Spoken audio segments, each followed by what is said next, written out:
বাউলে কইছিল যে একদিন আমি কইছি আগে আপনারা শুনছেন খলির যুগের ফুলাবান বাফরে হয় তামাকার মারে হয় কুটনি বুড়ি বউরে হয় সোনার সান মনে আছে না আপনার হয় বউ তাকে কইছিলাম আমাদের দেশে কিছু বায়ান আছেন কোন সময় কইবা বলে মা বয়স্ক হয়ে গেছেন গিয়া বুড়া বেটি কই নিনা না আর কোন জায়গাত কইবা বুড়া বেটা মুরব্বী বেটা ইলা মা বাবার সামনে বায়ান দে জীবনে কইও না ছোটবেলা মা ডাকিছো বাবা ডাকিছো বয়স কই গেছো গিয়া মা বাবা ডাকার চেষ্টা করত মা বাবার মনে এখন শান্তি আইব দোয়া ভাই মুরব্বী বেটা মুরব্বী বেটি বুড়া বেটি কান্তা আল্লাহ কেউ আসতে ডাকেন না জানি আপনি ডাকিবা আপনার আওলাদ দেখলে শুনিয়া ডাকা আরম্ভ করবা যার জন্য আল্লাহর বন্দেগান দয়া করি আমরা কোনোদিন এইভাবে মারে বুড়া বেটা কই আমরা ডাকিতাম না ডাকতাম নি কই যায় জি না আল্লাহ কেউ আসতে মাই বাবা হইয়া ডাকা মা বাবা বা আব্বা আম্মা হইয়া ডাকা মা বাবার মন খুশ হইব এর লাগি আল্লাহর বন্দেগান আজ মা বাবার বিষয় আইসে গতিকে আফতা কই হাসাও বর্তমান যুগে কিছু মানুষে ওলা কই ফুলাবান হলে কয় খলির যুগের ফুলাবান বাবারে কয় তামাকান মারে কয় কুটনি বুড়ি বউরে কয় সোনার সান মা বাবারে খাবায় লতা ফাতা বউরে খাবায় রোর মাতা মার গলায় তাগার হার বউর গলায় চন্দন হার খলির যুগের ফুলাবান বাবারে কয় তামাকান মারে কয় কুটনি বুড়ি বউরে কয় সোনার সান এখানে বাস্তব কোন আওলাদে ও মা বাবার কারণে সে জমিন আসলো আল্লাহর পরেও মা বাবার কথা আল্লাহ স্মরণ করিয়া দিছেন বাবা আল্লাহ কোরআন ঘোষণা করছেন ওয়াবুদুল্লাহ ওয়ালা তুশরিকু বিহি শাইআন ওয়া বিল ওয়ালিদাইনি ইহসানা ওয়াবুদুল্লাহ তুমি তান আল্লাহর ইবাদত করো আল্লাহর ইবাদতের পরেও তোমার মা বাবার কথা কইছে ও কারণে আল্লাহ কইছেন তোমার মা বাবা দুইজন এরা আমি আল্লাহ রব শব্দের অর্থ হইল গিয়া লালন পালনকারী আর তোমাদের মা বাবা যে দুইজন এই দুইজনের লালন পালনকারী এরা তোমার লালন পালন করছেন এরা কিন্তু আল্লাহর মতো নয় লালন পালনকারী যেহেতু যার কারণে প্রথমে আমি আল্লাহর যাতে কই আর আমি হইলাম তোমাদের রব পালনেওয়ালা খাওয়ানেওয়ালা জমিন হায়াত দেনেওয়ালা মারনেওয়ালা আর তোমার মা বাবা যে দুইজন এরা জীবনে বড় কষ্ট করিয়া তোমাদের লালন পালন করছন এর লাগে তুমি তার মা বাবার খেদমত জীবনে করো মা বাবার মন খান্তা খুশ করো আমি আল্লাহ তোমাদের 2 নম্বরে নসিহত করছি আমার ইবাদতের পরেও ওয়াবিল ওয়ালিদাইনি ইহসানা মা বাবার প্রতি ইহসান করো ইহসান দি মুরাদ কি মা বাবার লাগি নম্র তুমি ব্যবহার করো মজাহিরুল হক মিশকাতুল মাসাবি তার সরার মধ্যে লেখছেন ইহসান দি মুরাদ এক মানান চনিয়া থাকছে মা বাবার সঙ্গে নম্র ব্যবহার সুন্দর নরম ব্যবহার হইতো 2 নম্বরে মা বাবার খোঁজ খবর তুমি লও 3 নম্বর মা বাবা মরার আগ পর্যন্ত বিছনায় আটকে গেছেন গিয়া কিংবা তো মা বাবা মারা গেছেন তারপরও তুমি মা বাবার জিয়ারত করো বন্দারে মরণের পরেও তোমার মা বাবার তুমি জিয়ারত করো তোমার মা বাবা ভুলিও না তুমি যেই দিন মারা যাইবাই তোমার আওলাদ হলে তোমার লাগি মা বাবা কইয়া দোয়া করবা আর দাদা দাদি সব সময় কইতা নাই আর মা বাবা কইতা না কইলে দাদা দাদি কইবাই না কোন চাই দাদা দাদি কইয়া দোয়া করবা আর মা বাপ তো আর কইতা নাই তুমি তোমার মা বাবার কথা কইয়া জীবনে দোয়া করারে বন্দা আল্লাহ কোরআন শিখাইয়া দিছেন রাব্বির হামহুমা কামা রাব্বায়ানি সাগীরা খেয়াল করছেন নিমাত আল্লাহ কোরআন শিখাইয়া দিছেন রাব্বির হামহুমা কামা রাব্বায়ানি সাগীরা ও বন্দা তুমি দোয়া করো তোমার মা বাবার জন্য হয় আল্লাহ আমার মা বাবাই জীবনে আমার জন্য আমরা লাগি যেইভাবে ভালো ব্যবহার করছেন নেক ব্যবহার খান্তা করছেন আল্লাহ মা বাবা আমরার জেলা স্নেহ মমতা করছেন মায়া মহব্বত করছেন আল্লাহ ওলা আমরার মা ইয়ার বাবারে আজকে আপনি ওলা স্নেহ মমতার খুলে লইলাও আদরের খুলে আল্লাহ আপনি সেইভাবে আমার মা বাপরে লইলাও ওলা আমার মা বাপরে মায়া করিলাও আমরার জেলা আমরার মাই বাবায় মায়া করছ। এর জন্য বিশেষ করিয়া লাগি প্রত্যেক মা বাবা স্বামী স্ত্রী কি করতাম, মহিলা যখন প্রথম অবস্থায় গর্ভধারণ করে ছেলে সন্তানের প্রয়োজন, তুমি তার নফল নামাজ বেশি করিয়া পড়াও। ছেলে সন্তান মেয়ে সন্তানের প্রয়োজন, তুমি তার হাজত নামাজ বেশি বেশি করিয়া পড়ার চেষ্টা করো। আল্লাহ পাক রব্বুল আলামিনে আপনার ছেলের প্রয়োজন ছেলে দিবা, আর মেয়ে সন্তানের প্রয়োজন মেয়ে সন্তান আল্লাহ দান করবা। 2 নম্বরে থাকছে আরেকজন ফরিস্তা যান, এই ফরিস্তা গিয়া 3টা অন্ধকারের ভিতরে সন্তানের রূহটা নিয়ে পৌঁছাইয়াইন। তাফসীর লেখছেন দেখলাম একটা অন্ধকার হইল মায়ের পেটে একটি অন্ধকার, 2 নম্বরে সন্তান তার ভিতরে সে আরেকটা অন্ধকার, আর 3 নম্বর রূহ যে জায়গার মধ্যে থাকে আরেকটি অন্ধকার। 3টা অন্ধকারের ভিতরে একজন ফরিস্তায় নিয়ে রূহটা দিয়ান। কতদিন পরে দেন বলে 4 মাস অতিক্রম করার পরে 4 মাস 10 দিনের ভিতরে প্রত্যেক পেটের সন্তানের রূহটা নিয়ে পৌঁছাইয়া দেওয়া হয়ে যায়। যেই দিন দেওয়া হইল রূহ দেওয়ার লগে লগে মায়ের পেটে সন্তান জীবিত হয়ে গেল, যে সন্তানে তখন লড়াছড়া আরম্ভ করে। এর আগে কিন্তু সন্তানে মায়ের পেটে লড়ে না, সন্তানে বিলকুল এর আগে লড়াছড়া নাই। ও মার পেটে সন্তানের লড়াছড়া আরম্ভ হইল 4 মাস অতিক্রম করার পরে রূহ দেওয়া হয়ে গেল, জান দেওয়া হয়ে গেল। ও আল্লাহ পাক রব্বুল আলামিনে তান বন্দাগুলোর কইতা, ও বন্দা তুমি তান দেখো আমি তোমারে কত সুন্দর করি, কিভাবে আমি আল্লাহ তোমারে সৃষ্টি করছি, আমি তোমারে কত সুন্দর করি সৃষ্টি করছি। হযরতে ইকরামা রাদিয়াল্লাহু তাআলা আনহু বর্ণনা করেন, আল্লাহ চাইলে তো তোমারে কুকুরের মতো জন্ম দিতে পারেন, ইলাও তো দিছেন না। আল্লাহ চাইলে তোমারে শুকরের মতো বানাইতে পারেন, ইলাও বানাইছেন না। হযরতে সালেহ তাই বর্ণনা করেন, বলে আল্লাহ চাইলে আপনারে কোনো গাধার মতো বানাইতে পারেন, তাও আল্লাহ বানাইছে না।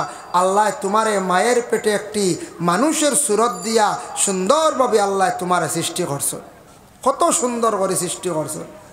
এক এক গুড়ে এক একটা মা তাঞ্চন আলোচনা করছেন, যার জন্য বিশেষ করিয়া রূহটা দেওয়া হয়ে গেল। আরেকজন ফরিস্তা যায় এরপরে এন গিয়ে আবার মহিলার পেটে সন্তান থাকতে আজলো 4টা জিনিস লেখাও, সন্তানের আজলো 4টা জিনিস লেখা হয়ে যায়।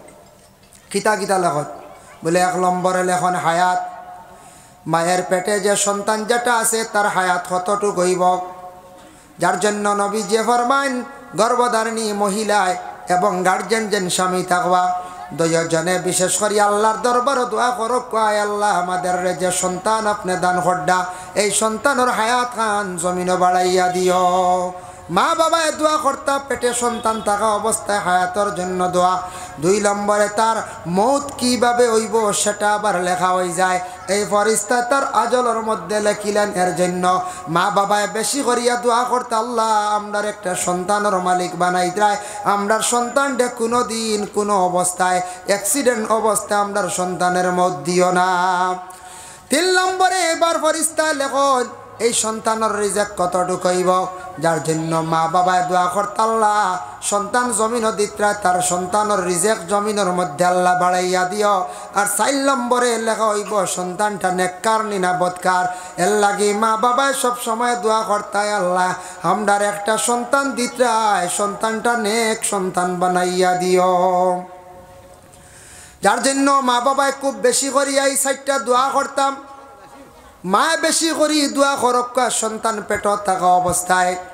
কিছু জিনিস নিষিদ্ধ আছে মায়ের পেটের মধ্যে সন্তান থাকা অবস্থায়। মা বোন হলে এই সময় বেশি করিয়া কোরআন শরীফ তিলাওয়াত করা বালা।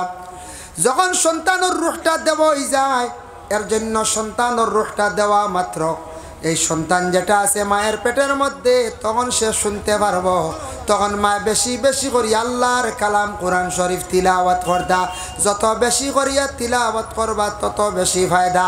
আর সামনে কঠোরভাবে গড় স্ত্রীরে গালি গালাজ করতে না, অশ্লীল ভাষা দিয়া গড়র বিবিরে গালি গালাজ করতে না। যেহেতু মহিলার পেটের মধ্যে একজন জীবিত মানুষের পেটের মধ্যে আল্লাহ একজন জীবিত মানুষ রে, সেই মা মানুষের পেটও আল্লাহ রাখছন।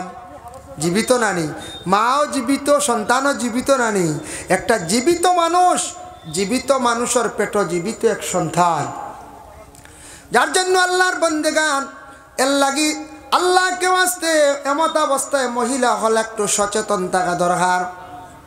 কোনো মহিলা গর্ভ ধারণ করার পরে আমাদের দেশে দেখবায় কুটুম বাড়ি যাইতে কিছু মানা করেন, ঠিক আছে, যেসা জায়গাত ঘুরাফিরা করতা না, যেসা জায়গাত যাইতা না, এমত অবস্থায় মহিলার প্রতি কোনো বেগানা পুরুষ খারাপ কোনো পুরুষের দৃষ্টি পড়ত না। যদি পড়ে দেখকা মানুষের চক্ষুর মধ্যে নজর ভালো আছে খারাপ আছে, একটা হইল গিয়া নেক নজর আর একটা থাকছে গিয়া বদনজর। বদনজর একটা আছে না, নজর লাগি যে আমরা উড়ি ডুবাত টুলা লাগাইনি না, না যে সদু ডুবাত কোনো সময় নজর লাগি যে আমরা টুলা লাগাই। একগুড়া মানুষের চকুর মধ্যে বড় বদ নজর আছে। এই মানুষের যদি কোনো সদু বা চাইলায়, সবজি বা যদি চাইলায়, কোনো ভালো ফসল বা যদি চাইলায়, আপনার ফসলের ক্ষতি হয়ে যাইব গিয়া। এর লাগে মহিলা হল এই সময় খুব বেশি হেফাজতে লুকায়িত অবস্থা থাকার চেষ্টা করতা। এক তো মহিলা যেহেতু তার পর্দার হুকুম আসছে, আর 2 নম্বর এই সময় পেটে সন্তান থাকা অবস্থায় যদি খারাপ কোনো মানুষে বদনজরে যদিও চায়, যেটার কারণে সন্তানের জীবন একবারে জ্বলি যাইব, অন্ধকার হয়ে যাইব। যার জন্য আল্লাহর বন্দেগান আল্লাহ জানাই দেও বন্ধুগণ, তোমরা একটু খেয়াল করো, চিন্তা করো রে বন্ধা, আমি আল্লাহ তোমার সৃষ্টি করতে সময় কত সুন্দর করিয়া তোমাদের আমি আল্লাহ সৃষ্টি করলাম।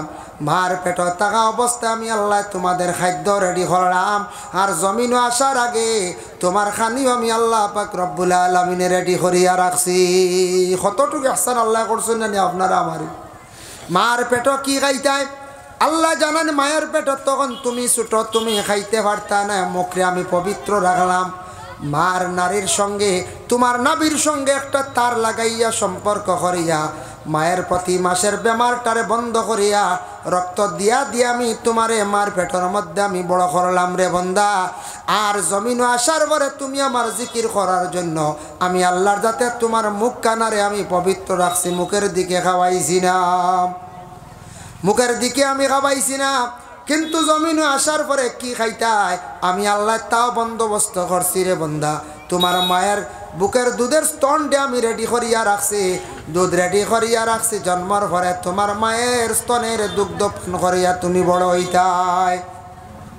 আল্লাহর বন্দেগান মা জননী যারা যখন পেটের মধ্যে সন্তান ধারণ করিয়া তখন ওই সময় মহিলাদের কতটুক কষ্ট হয় সেটা কিন্তু আমরা পুরুষ লোক হলে সারা খাওয়া সম্ভব নয়। যে কোনো মহিলায় যখন পেটের মধ্যে সন্তান ধারণ করার পরে সন্তানে মায়ের পেটের মধ্যে লড়াচড়া আরম্ভ করে, যার কারণে মহিলার পেটের মধ্যে অনেক সময় বেদনা সৃষ্টি হয়।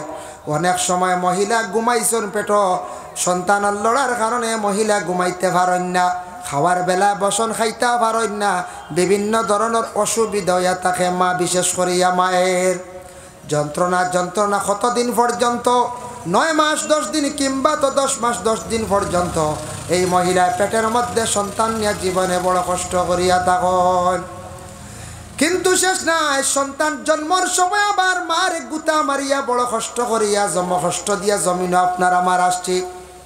জমিনে আসার সময় ফাও দিয়া মার গুতা মারিয়া আমরা জমিনে আসছি।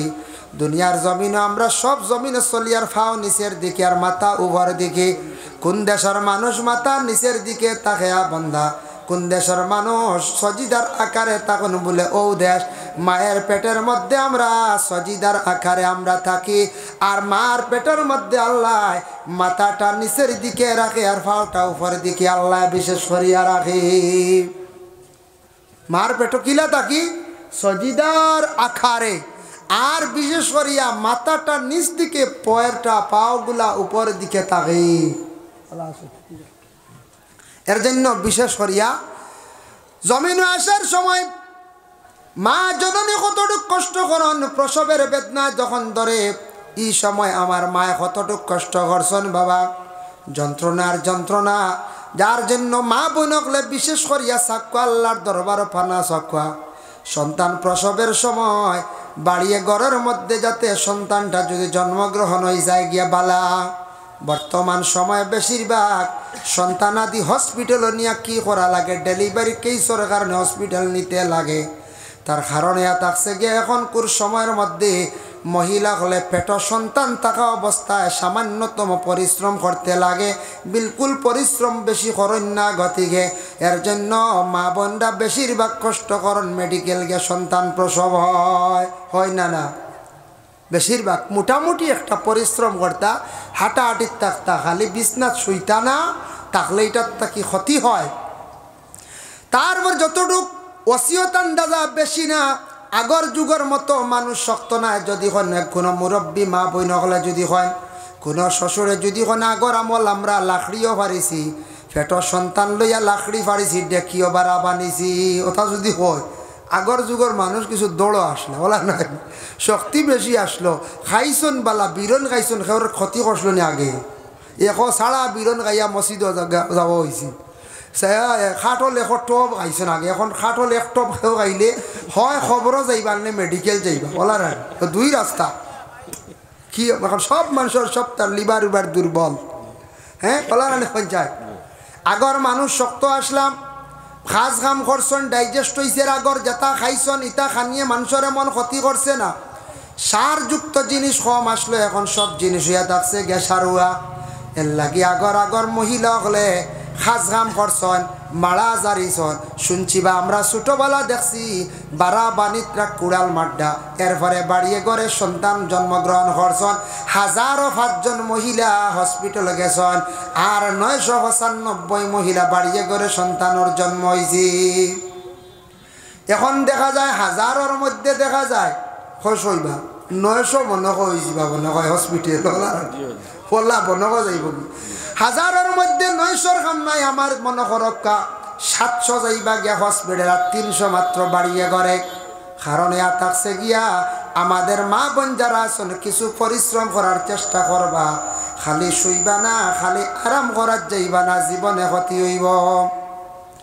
আর এখন কিছু আছে হসপিটালও গেলে বেশিরভাগ খালি খাটাখাটি, সিজার নাই। হসপিটাল গেলে কিছু প্রাইভেট হসপিটালগুলা আছে যেটার মধ্যে গেলে তারা একটু কষ্ট করিয়া রিস্ক লইয়া পরিশ্রম করিয়া সন্তানদের নর্মালভাবে জন্মগ্রহণ করতে চায় না, তারা এটার রিস্ক লয় না। সহজ পদ্ধতি হইল মহিলার পেট খাটিলা, সন্তানটাকে করলা, বাহির করিলাইলা। আর এটার প্রফিট আর একটা আছে, এক তো রিস্ক কম, আর 2 নম্বরে থাকছে ইলা যদি কোনো সন্তান প্রসব হইতে সিজার করা হয়, ওটি চার্জ থাকি মেডিকেল বেড চার্জ থাকি সারাটা মিলাইয়া 35-40 হাজার, নিচে 25,000 টাকা ইনকাম হয় না না কই, নিচে 25 আর উঠতে 40, 50, 60 ওলা না পঞ্চায়েত। যার কারণে এটা প্রাইভেট হসপিটালও বেশিরভাগ এই সিস্টেম করা হয়ে গেছে, গেলেও সিজার লাগবো, 2টা সিজার হইব আর সন্তান ভাইতা নাই, কিংবা তো 3টা সিজার হইতে পারবো, একটা কি আর বেশি নাই। জানিয়া রাখবা আমাদের দেশের মধ্যে কোনো মহিলার সিজার নাই, সিজার হইছে না কিবা তো সিজার হইছে, অনেকে 2টা-3টা সন্তান পাইলিছ। এখন ডাক্তারের পরামর্শ লইয়া মহিলাদের একটা অপারেশন খড্ডা কিন্তু জানিয়া রাখবা গুনাহগার হইবা।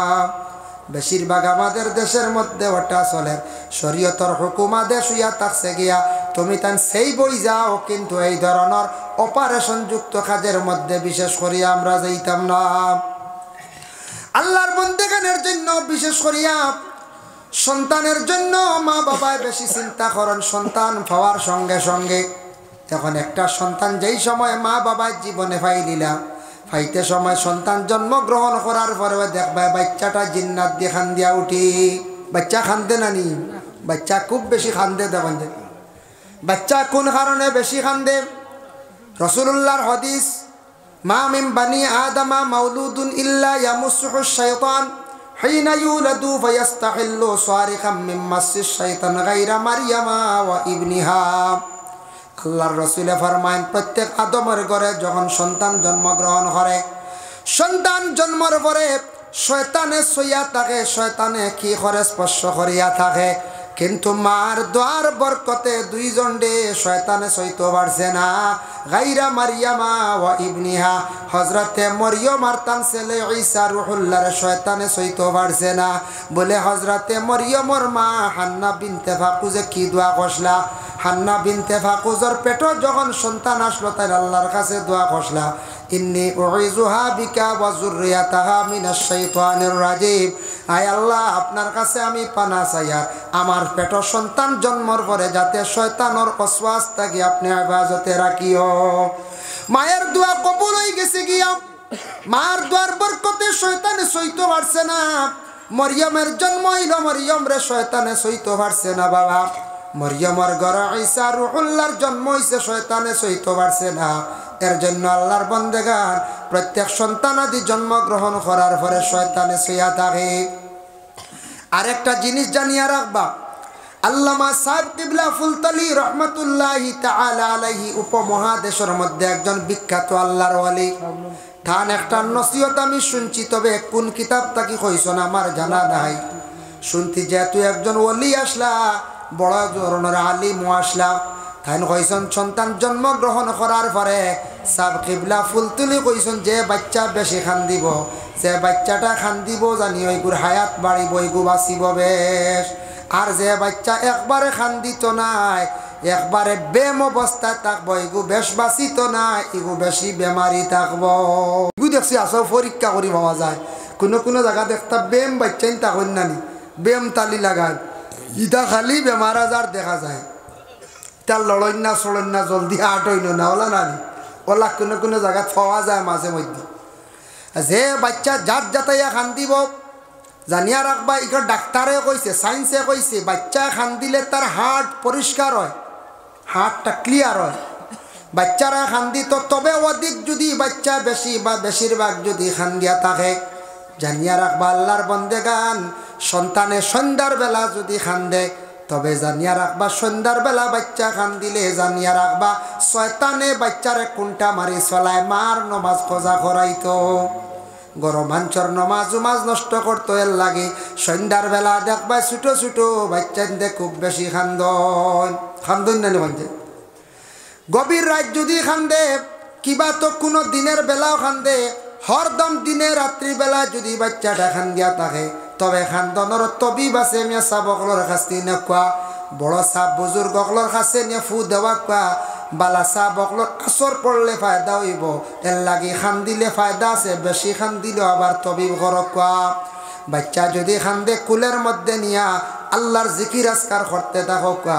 ছোট বাচ্চা তোর কোনো দিন ডর দেখাইবা না, ভয় দেখাইবা না, হইবা শিয়ালাইয়র বা গাইয়র ইতা হইয়া বাচ্চার আর ডর দেখাইয়া বিত্তর নষ্ট করবা না। এমন কোন দিন ডর ডরাইব, হুশ ডুলিব, সারা জীবন বাচ্চার ভিতরে খালি ডর থাকবো, ইলা হইতা না, হই না। আর কোনো সময় মা বাবায় যদিও অন্তর দিয়া দিল দিয়া কইতরা না, মুখ দিয়া কইন মরকির উবরা মরিয়া চাল, ওটা কই নাই, ইটা কইতা না। মা বাবায় তোমার আওলাদে সাতাইব জীবনে, আওলাদ লালন পালন করতে জীবনে কষ্ট স্বীকার করতে লাগবো গো মা, জানিয়া রাখো। বাবা জীবনে আওলাদর আশা করছো, আওলাদ পাইতাই, আওলাদ কিন্তু অত ফালা সহজ নাই। আওলাদ পাওয়ার পরে আপনার উপরে দায়িত্ব, আওলাদ দেখাবাইতে লালন পালন করতে, এটা দায়িত্ব।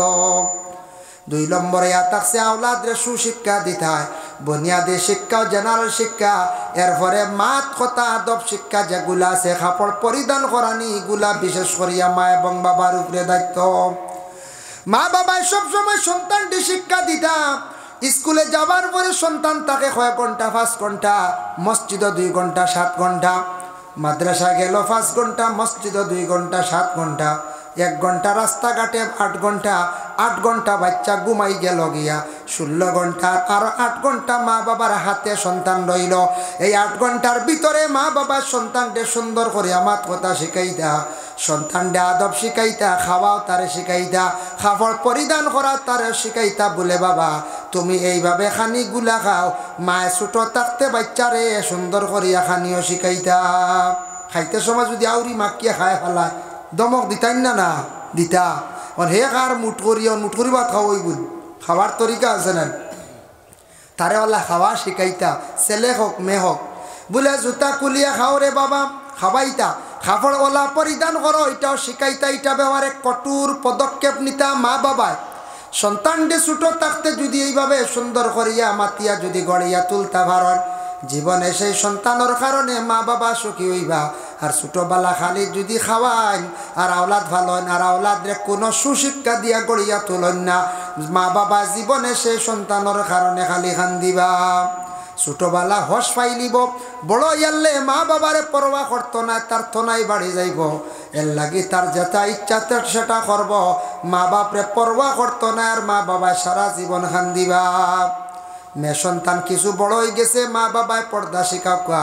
ছেলে কিছু বড় হয়ে গেছে, রাস্তাঘাটের সময় কোন জায়গা খাটার এটা মা বাবায় খোঁজ লইতা। মা যদি গড় তখন বেশি পারতা না, বাবা খবর লক্কা। আর মা ঘরে সন্তান মেয়ে সন্তানের খোঁজ খবর লক্কা, ঘরের কাজ শিখাওয়া।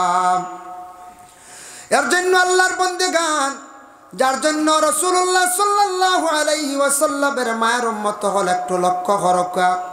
সন্তানদের শিক্ষা দিয়া গড়িয়া তুলতা মা বাবা এটা হইয়া থাকছে গিয়া দায়িত্ব, আর শিক্ষা শিক্ষিত বানাইতা এটা হইয়া থাকছে গিয়া মা বাবার উপরে দায়িত্ব। আর ছেলে মেয়ে উপযুক্ত হওয়ার লগে লগে মা বাবা কি করতা, বিবাহ দিলাইতা। এখন মেয়ে উপযুক্ত হইলে অবশ্য বিবাহ দেওয়া মানে ছেলে খালি বালিগ হয়ে গেছেন বিবাহ দিলাইতান না। ছেলে বালিগ হইলেও বিবাহ দেওয়া যার না, কারণ ছেলে যদি নিজের আয় ইনকাম করা, নিজের ব্যবসা বাণিজ্য বা নিজের ফায়ে যদি দাঁড়াইতে পারেন না, জলদি বিবাহ কেউ দিবনি, কেউ মেয়ে বালা পরিবার কেউ মেয়ে দিবনি। জিজ্ঞাসা করবা ছেলে কি করে, বলে আমার ছেলে দোকানদারি করে। যাক মোটামুটি ঠিক আছে। আমার ছেলে, আপনার ছেলে কি করে, বলে আমার ছেলে বাইরা তখন কি করেন, বলে কোম্পানির মধ্যে একটা প্রাইভেট চাকরি করায়। এইভাবে যদি ছেলের মধ্যে একটা ইনকামের রাস্তা যদি দেখা যায়, মানছে মেয়ে দিতে কোনো অসুবিধা হইতো নাই।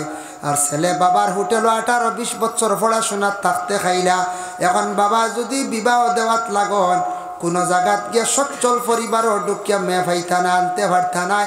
কারণ মানছে কিছু বেশিরভাগ যাচাই করিয়া মেয়েরারে বিবাহ দিন না না পঞ্চায়েত। বর্তমানে তো আরও একটু বেশি যাচাই করা হয়। কিতা যাচাই করা হয়, বর্তমান সময়ে কি জানো কোনো মদ খানেওয়ালা আসেননি, কি জানো কোনো ড্রাগস খানেওয়ালা আসেননি, এটা ব্যাপারে একটু বেশি যাচাই করা হয় না, না বেশি যাচাই করা। এর লাগি প্রত্যেক মা বাবাই সন্তানদের জীবনে শিখাইবা, ছোটো থাকতে বলে বাবা স্কুলে যাইবা, মাদ্রাসাত যাইবা, রাস্তাঘাটে তুমি কোনো বড় মানুষের লাগি দুর্ব্যবহার করিও না। প্রতিবেশী হিন্দু মানুষ আসন, হিন্দু মানুষের লাগি লাগালাগি করিও না, দুর্ব্যবহার করিও না। কারণ ইলা নসিহত যদি করেন না, সন্তানে অন্য জাতির মানুষের লাগে খারাপ ব্যবহার করব। আল্লাহর রসুল এইভাবে যত দুশ্মনী করছেন, বিরোধিতা করছেন, তবুও আমার নবীর তাকি অন্য কোনো জাতির মানুষে কষ্ট পাইছে না, অন্য জাতির মানুষে কষ্ট পাইছে না। এর লাগিয়া রাসূলুল্লাহ সাল্লাল্লাহু আলাইহি ওয়াসাল্লামে ফরমায় যে যদিও সে অন্য জাতি অন্য ধর্মের মানুষ, তাহলে সে একজন মানুষ, তার লগে ব্যবহারটা আমার সুন্দর হইতো, তার লাগি ব্যবহার সুন্দর হইতো। সেই আচরণ, সেই আখলাক, সেই ব্যবহার ছিল হার বলে আমার নবী। যাই হোক, এর লাগি বিশেষ করিয়া দেখুন জানিস, মা বাবায় কোনো দিন ইলাকেও বাচ্চাইন তোর এইলা গালিয়াইবা না। আখতা আল্লাহ কবুল করিলে দিল দি যদিও গালি দিছেন না, তবে মুখ দি কইছেন যদি কবুল হয়ে যায়। মরিয়া ছাড়ো ইতা কইতা না, অগু বিষ খাইয়া মরক ইতা কইতা না, তুনবা মরি যাইছি বা আইস না ইতা কইতা না। ইলা যদি মা বাবায় কইয়া থাকো, মা বাবার মুখর যদি ভাষা যদি এত বেশি অশ্লীল খারাপ যদি হইয়া থাকে, সন্তানের বাসাও জীবনে ওলা খারাপ হইব। সন্তানে মা বাবার কাছে আদর পাইতো, আর শাস্তি দিলে আর শাস্তি দিতা, তবে কঠোর ভাষা দিয়ে গালি গালাজও করতায় না। আল্লাহর বন্দেগান, যার জন্য সন্তানদের সুন্দর করিয়া মাতাইয়া যে কোনো শিক্ষা প্রতিষ্ঠান হোক, শিক্ষা প্রতিষ্ঠান এইভাবে আমরা সন্তানাদিরে পড়াইতে সময় বড় বড় গালি দিতাম, দেওয়াত আমরা যাইতাম না। তার লাইনে তারে বুঝাইতাম, পড়াশোনা করাইতাম। যদি তার বুঝো পড়ে পড়িব, বুঝো পড়ে না তারে বলে আমরা গালিয়াইয়া এমনি লাইন আনা অসম্ভব হইয়া দাঁড়াইব। তবে মা বাবায় দোয়া করুক। একদিন আল্লাহর রসুল সাল্লাল্লাহু আলাইহি ওয়াসাল্লামের কাছে সাহাবায়ে কেরামের মধ্যে একজনে প্রশ্ন করেন, ইয়া রাসূলুল্লাহ, খেদমত করতাম মার না বাবার? আল্লাহর রসুলে ফরমায়, তোমার মায়ের তুমি খেদমত করো। ইয়া রাসূলুল্লাহ, খার বলে মায়ের? ইয়া রাসূলুল্লাহ, খার বলে মায়ের? ইয়া রাসূলুল্লাহ, খার খেদমত করতাম? বলে তোমার বাবার। ইয়া রাসূলুল্লাহ, জানতে চাই 3বার কইলা মায়ের কথা, একবার কইছেন আপনি বাবার কথা। বুঝলাম না নবীজি ফরমান মায়ের গুণ হইল গিয়া তিনটা আর বাবার গুণ হইয়া থাকছে গিয়ে একটা। মায়ের জীবনে আওলাদর জন্য বেশি কষ্ট করছ, এর লাগি মায়ের গুণ বেশ।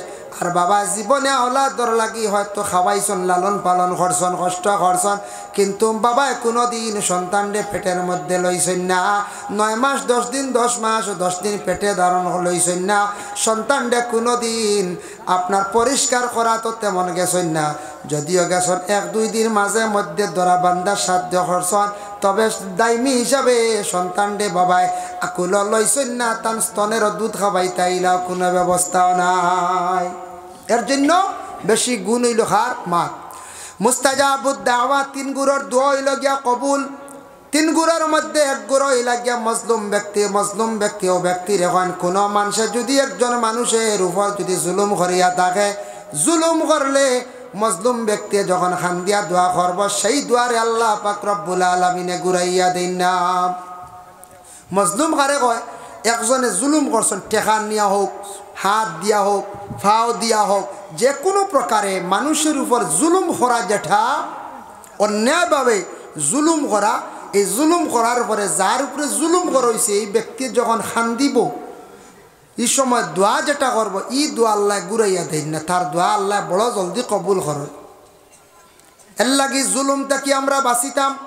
আল্লাহ কোরআন ঘোষণা করেন, ইন্নাল্লাহা লা ইউহিব্বুজ জালিমিন, আমি আল্লাহর যাতে জালিম যারা জুলুম করনেওয়ালা এর আর আমি আল্লাহ মহব্বত করি না, মানে পছন্দ করি না, আমি ভালো পাই না। যার জন্য 2 নম্বর মুসাফিরি হালত দোয়া। সফরের উদ্দেশ্যে রওনা দিছেন 3 দিন 7 দিন 10 দিন 15 দিন মুসাফিরি হালত, মুসাফিরের দোয়ারে আল্লাহ ঘুরাইয়া দেন না। 3 নম্বর দোয়া থাকছে গিয়া মা এবং বাবায়। মা বাবায় আওলাদের জন্য কি করতা বলে দোয়া করতাম। মা বাবায় আওলাদর লাগি দোয়া করলে আওলাদর জীবন সুন্দর হয়। মা বাবায় আওলাদর লাগি দোয়া করতায়, আল্লাহ আমার আওলাদ দিছ, হায়াত বাড়াইয়া দেও, আওলাদর রিজেক বাড়াইয়া দেও, আওলাদ গুণটা নেক বানাইয়া দেও, আদবওয়ালা চরিত্র বানা আওলাদ বানাইয়া দেও। আল্লাহ জীবনে আওলাদ দিছ, লাখ কোটি শুকরিয়া। আওলাদর কারণে জমিনও আমরারে শর্মিন্দা খান্তা করিও না।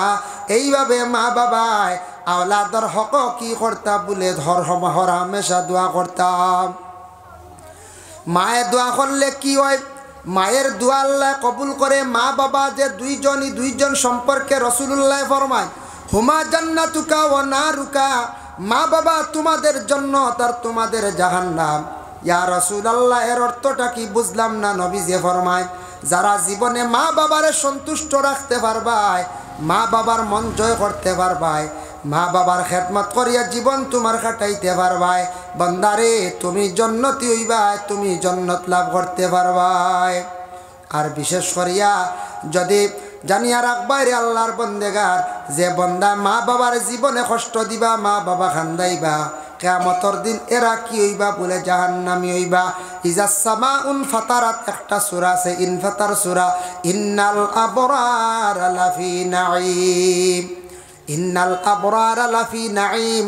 আবরার দি মুরাদ তাফসীর ইবনে কাসিরের মধ্যে হাফিজ মাদুদ্দিন ইবনে কাসির রহমতুল্লাহি তাআলা আলাইহি বর্ণনা করছেন, লেখছেন আবরার দি মুরাদ হইল গিয়া যে আওলাদ হল মা বাবার ফরমা বর্দার আওলাদ, যে আওলাদে মা বাবার জীবনে সুখে শান্তিতে রাখতে পারবো, মন খুশি রাখবো, এরার জন্য হইল সুখ শান্তির ঠিকানা জান্নাত। আর যারা দুনিয়ার জমিনের মধ্যে আওলাদ হলে মা বাবারে খুশ রাখতে পারতা না, এরার জন্য থাকছে গিয়া জাহান্নাম, এরার লাগিল কি জাহান্নাম। এই আয়াত দ্বারা বুঝা গেলে ও আয়াতর বিস্তারিত ব্যাখ্যা তাঞ্চত। আমরা মিলে একদিন বাবা খান দিব, যে বাড়ির মধ্যে 60 বছর রইলাম, 70 বছর রইলাম, ঘর বাড়ি বিল্ডিং বানাইলাম, এই বাড়ি ছাড়িয়া যাইতে সময় করারের মধ্যে তোলার পরে মসজিদে খান্দে, যাহা তকে কবরিস্তান পর্যন্ত নেওয়া পর্যন্ত মসজিদে খান্দে।